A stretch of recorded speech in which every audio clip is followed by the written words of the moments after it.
Good morning friends. तो पिछले video में हम लोगों ने रोटेशन थ्योरम क्या है उसके बारे में जाना था, कॉम्प्लेक्स नंबर के ऊपर। आज उसी रोटेशन थ्योरम के ऊपर बेस करके हम लोग कुछ प्रॉब्लम्स देखेंगे। तो हमारा आज का जो फर्स्ट प्रॉब्लम रहेगा वो है the point represented by the complex number 2 minus I is rotated about origin through an angle pi by 2 in clockwise direction. The new position of the point is, तो यहाँ पर दिया गया है z1, यहाँ पर एक कॉम्प्लेक्स नंबर है 2 माइनस आई पोजीशन पर, और ये कॉम्प्लेक्स नंबर 90 डिग्री क्लॉकवाइज घूमकर z2 पोजीशन पे चला आया। तो आपको z2 का पोजीशन क्या है उसे आप लोगों को निकालना है। तो कैसे करते हैं देख लेते हैं।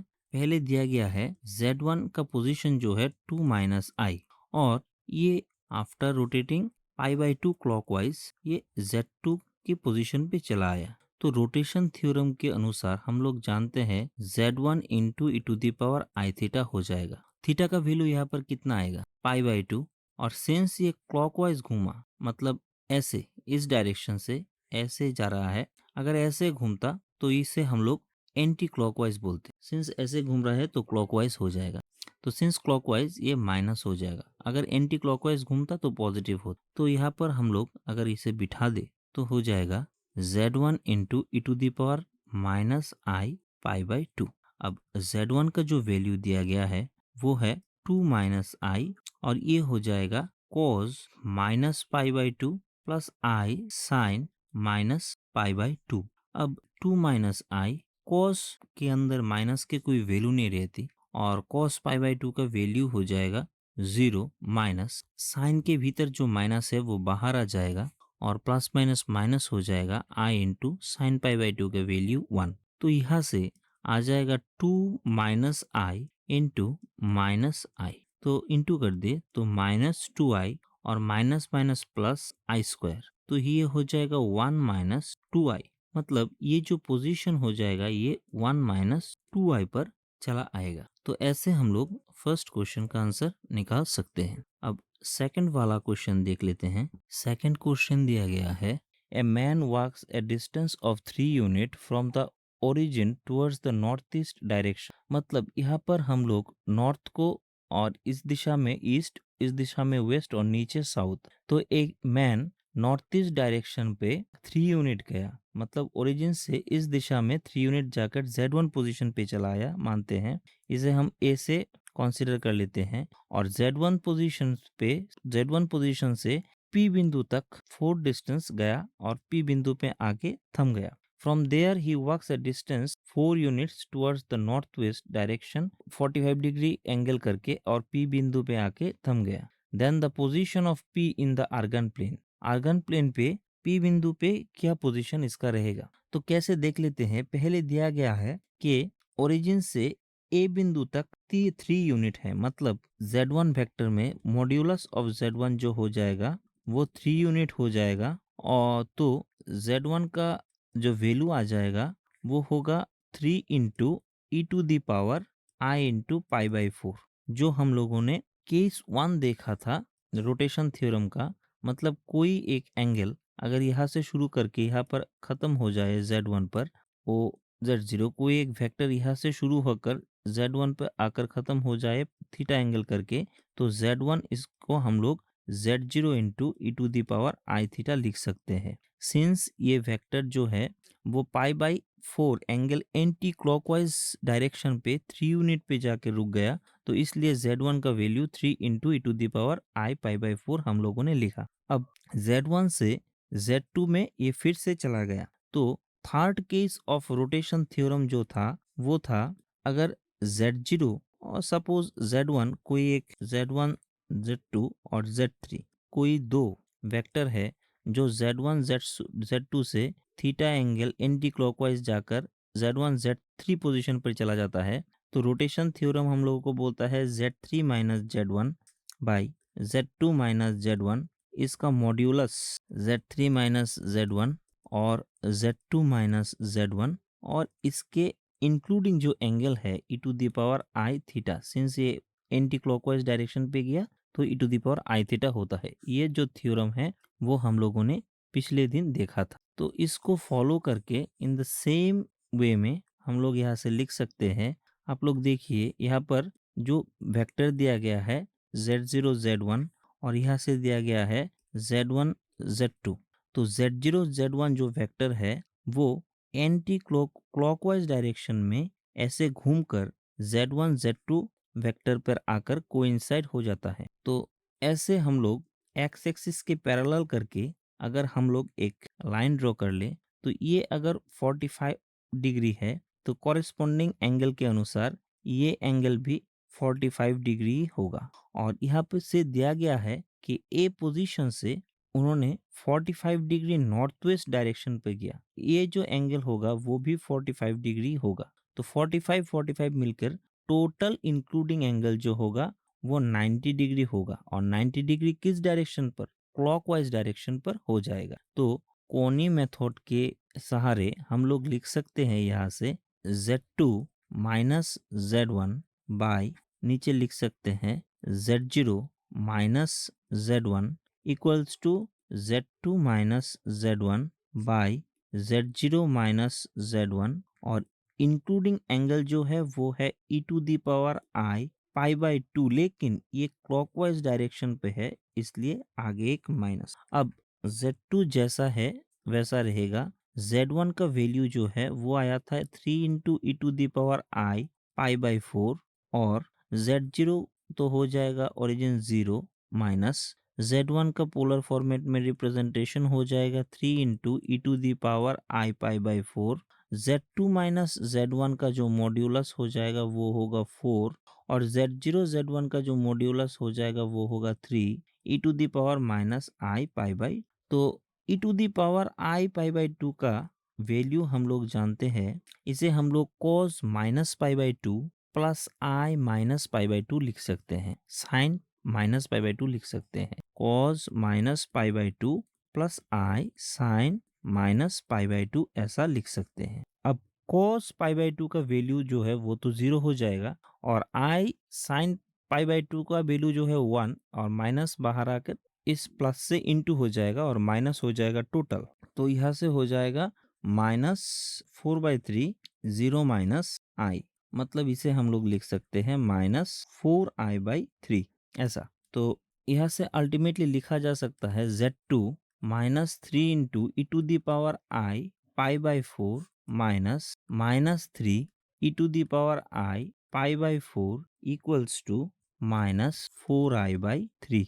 अब क्रॉस मल्टीप्लाई करें तो हो जाएगा 3z2 माइनस 3 3 जा 9 e to the power i pi by 4 और यहाँ पर हो जाएगा minus minus plus 12 e to the i into e to the power i pi by 4। तो यहाँ से 3 को कॉमन ले ले तो हो जाएगा z2 minus 3 i pi by 4 plus यहाँ से हो जाएगा 4i e to the power i pi by 4।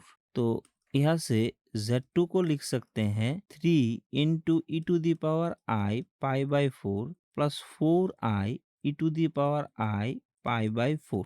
अब e to the power i pi by 4 को कॉमन ले ले तो यहाँ से आ जाएगा 3 plus 4i e to the power i pi by 4।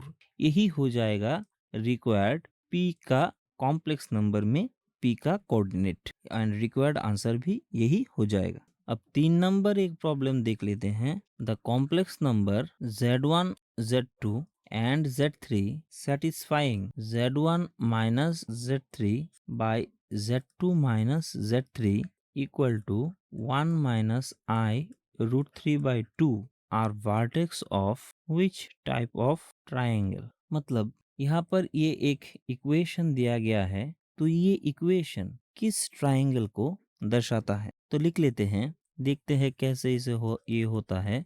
दिया गया है z1 minus z3 by z2 minus z3 equals to 1 minus i root 3 by 2। अब ऊपर नीचे कॉन्जुगेट से मल्टीप्लाई करें तो 1 plus iota root 3 into 1 minus iota root 3 by नीचे हो जाएगा 1 प्लस आयोटा रूट 3। तो इसे हम लोग लिख सकते हैं 1 minus i square 3 by 2 into 1 plus iota root. तो ये माइनस और आई स्क्वायर आयोटा स्क्वायर मिलके 1 हो जाएगा, तो 1 प्लस 3 और नीचे हो जाएगा 2 प्लस 1 आयोटा रूट। तो यहाँ से हो जाएगा 4 इंटू 2 1 प्लस आयोटा रूट। तो 2 और 4 कैंसिल होके 2 हो जाएगा, तो यहाँ से हम लोग लिख सकते हैं 2 बाई 1 प्लस आयोटा रूट 3। तो इस डिनोमिनेटर को अगर न्यूमिनेटर में ले जाए तो यहाँ से हो जाएगा z2 minus z3 by z1 minus z3 equals to 1 plus iota root 3 by 2। और इसे हम लोग सेपरेट कर दे तो 1 by 2 plus i root 3 by 2। अब 1 बाई 2 को हम लोग लिख सकते हैं कॉस पाई बाई 3 की वैल्यू, और इसे लिख सकते हैं आई साइन पाई बाई 3 की वैल्यू। मतलब यहाँ से लिखा जा सकता है e to the power i pi by 3। तो इसे हम लोग ऐसे भी लिख सकते हैं कि z2 minus z3 by z1 minus z3 equals to modulus समझ लीजिए z1 माइनस z3 और z2 माइनस z3 और मॉड्यूलस z1 माइनस z3 का मॉड जो होगा वो इक्वल होगा e to the power i pi by 3। ऐसे भी लिख सकते हैं modulus of z2 minus z3 equals to z1 minus z3। तो यहाँ पर दिया गया है एक ट्रायंगल, अगर हम ऐसे कंसीडर कर ले तो यहाँ पे जो ट्रायंगल आ जाएगा ये समझ लेते हैं z1 z2 और z3। तो दिया गया है z2 माइनस z3 का मॉड्यूलस जो होगा वो z1 माइनस z3 के मॉड्यूलस के बराबर हो जाएगा। और यहाँ से लिख सकते हैं z2 माइनस z3 मतलब ये जो वेक्टर है z1 माइनस z3 और ये जो वेक्टर है, तो z1 माइनस z3 जो वेक्टर है वो z2 माइनस z3 वेक्टर में जाकर कोइंसाइड हो रहा है, और जो एंगल हो जाएगा वो होगा पाई बाई 3। क्योंकि ये तो पॉजिटिव दिया गया है और पॉजिटिव मतलब एंटी क्लॉकवाइज, तो एंटी क्लॉकवाइज होने से ऐसे जा रहा है, तो ये हो जाएगा 60 डिग्री। और सिंस ये दो वेक्टर का लेंथ इक्वल है तो ये जो एंगल आएगा ये दो एंगल भी इक्वली आ जाएगा, तो ये भी 60 डिग्री और 60 डिग्री हो जाएगा। तो इससे हम लोग बोल सकते हैं द गिवन और रिजल्टेंट जो ट्रायंगल होगा इज इक्विलेटरल। ऐसे हम लोग इसे प्रूफ कर सकते हैं। तो आज का लास्ट प्रॉब्लम हम लोग देख लेते हैं। If z1 and z2 are two roots of the equation z square plus pz plus q equals to 0, where the coefficients p and q may be complex number, let a and b represents z1 and z2 in the complex plane. If angle AOB equals to alpha not equals to 0 and OA equals to OB, where O is the origin, then p square is equal to what? मतलब यहाँ पर दिया गया है z1 and z2 एक equation का two roots where coefficients of p and q may be complex number। ये p and q complex number है, and a and b represent z1 z2 in the complex plane। if AOB जो angle दिया गया है वो alpha है और OAOB equal है where O is the origin, तो आप लोगों को यहाँ से p स्क्वायर का वैल्यू निकालना है। तो पहले एक डायग्राम ड्रॉ कर लेते हैं। तो मान लीजिए हम लोगों ने एक ट्रायंगल ड्रॉ कर लिया और यहाँ से z ले लेते हैं, z1 इक्वल्स टू a और ये o, और यहाँ से z2 इक्वल्स टू b। ऐसे हो जाएगा जहाँ पर दिया गया है कि AOB जो है वो अल्फा है, एक एंगल जो OZ2 जो वेक्टर है वो OZ1 के साथ कोइंसाइड करता है अल्फा एंगल जाने के बाद। और जो इक्वेशन दिया गया है वो है z स्क्वायर प्लस pz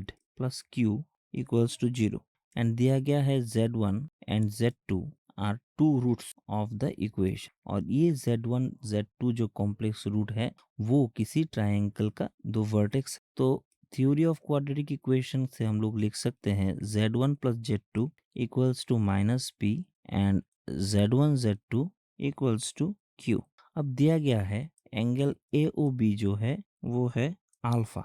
तो अगर हम कोनी मेथड का इस्तेमाल करें तो हम लोग जानते हैं कि यहाँ से हम लोग लिख सकते हैं कि z1 minus 0 by z2 minus 0 equals to modulus z1 minus 0 by modulus z2 minus 0 into e to the power i into alpha, और ये आ जाएगा e to the power i alpha. क्योंकि O A equals to O B equal दिया गया है, तो z1 minus 0 equals to z2 minus 0 हो जाएगा, ये गिवन है। अब इसको इक्वेशन 1 दे देते हैं और इसको इक्वेशन 2 दे देते हैं, तो यहाँ से हम लोग लिख सकते हैं z1 equals to z2 into e to the power i alpha. अब इसको दे देते हैं इक्वेशन 3।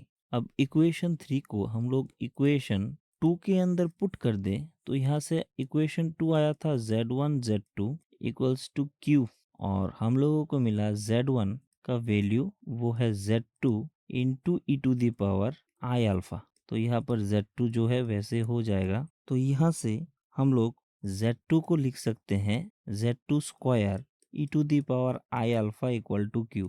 तो z2 स्क्वायर हो जाएगा q into e to the power minus i alpha. अब इक्वेशन 1 दिया गया था कि z1 प्लस z2 का स्क्वायर जो होगा इक्वल्स टू ये माइनस p के बराबर हो जाएगा। अब इक्वेशन 1 दिया गया था कि z1 plus z2 equals to minus p। अगर हम लोग बोथ साइड को स्क्वायर करें, तो यहाँ से आ जाएगा z1 z2 square equal to p square. तो p स्क्वायर को हम लोग यहाँ से लिख सकते हैं z1 square plus z2 square plus 2 into z1 plus z2। अब 3 नंबर पर दिया गया है z1 equals to z2 into e to the power i alpha. तो यहाँ से हम लोग z1 की जगह पर लिख सकते हैं z2 into e to the power i alpha इसका whole square plus z2 square plus 2 into z1 into z2।